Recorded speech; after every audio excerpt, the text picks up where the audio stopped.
Lorsque l'on cherche à déterminer s'il existe une différence entre les moyennes de deux groupes indépendants, on peut utiliser le test T pour échantillon indépendant.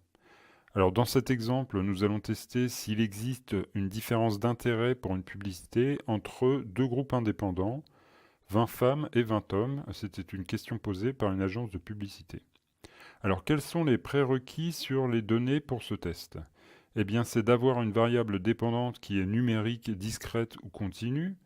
Votre variable indépendante doit être une variable catégorielle qui représente les deux groupes de participants. L'indépendance des observations, c'est-à-dire qu'un participant doit impérativement appartenir à un seul groupe et ne pas être lié aux participants de l'autre groupe. L'absence de données aberrantes. S'il y a des valeurs aberrantes dans votre jeu de données, il faudra donc justifier dans vos analyses si vous les avez conservées ou non.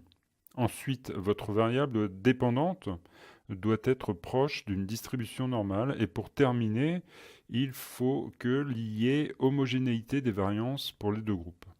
Alors nous verrons que des tests sont disponibles si les caractéristiques d'homogénéité ne sont pas respectées. Alors l'hypothèse nulle pour ce test est que les scores sont égaux dans la population de référence, il n'y a donc pas de différence entre les groupes ou conditions. L'hypothèse alternative, c'est que les scores sont différents dans la population, il y a bien une différence significative entre les groupes. Pour cet exemple, je vais donc ouvrir le fichier de données, c'est un fichier que vous allez trouver dans la description de la vidéo, que vous pourrez télécharger et utiliser dans JASP. Pour commencer, nous allons appliquer un label sur les données de la variable genre. Cliquez sur le nom de la variable en haut de l'écran. Une fenêtre s'ouvre en haut de l'écran pour vous permettre de modifier les labels par défaut. Ici, nous allons mettre homme sur la valeur 1 et femme sur la valeur 2. Une fois la saisie terminée, cliquez sur la croix pour fermer la fenêtre. Comme pour le test précédent, nous allons utiliser les statistiques descriptives pour vérifier les prérequis. Cliquez sur Descriptive Statistics, déplacez la variable intérêt dans Variables. Pour définir les groupes, nous allons utiliser la fonction split. Donc pour cela, vous déplacez la variable genre dans split. Et sur la droite, on voit apparaître le tableau de statistiques. Nous allons ensuite utiliser des graphiques pour visualiser les histogrammes des deux groupes. On clique sur Plots, puis sur Distribution Plots, puis sur Display Density. Donc là, nous pouvons constater que la distribution est relativement identique dans les deux groupes, ce qui suppose l'absence d'outliers. Pour vérifier cela, on va utiliser une boîte à moustaches. Donc on clique sur Box Plot, puis sur Label Outliers, puis sur Jitter Element. Donc ici, on voit qu'il n'y a pas d'outliers.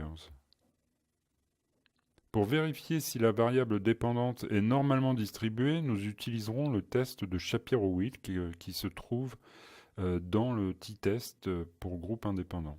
On clique sur t-test, puis sur Independent Samples t-test.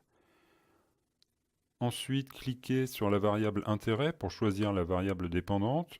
Puis, pour définir les groupes, cliquez sur la variable genre, puis la placer dans Grouping Variable. Pour vérifier la normalité, ensuite, cliquez sur Normality dans la partie Assumption Checks. Le tableau du test apparaît sur la droite de l'écran. Les résultats des tests ne sont pas significatifs, donc les distributions sont proches de la normalité. Alors pour tester l'égalité ou l'homogénéité des variances, nous allons utiliser un test de Leven. Cliquez sur Equality of Variance dans la partie gauche de l'écran.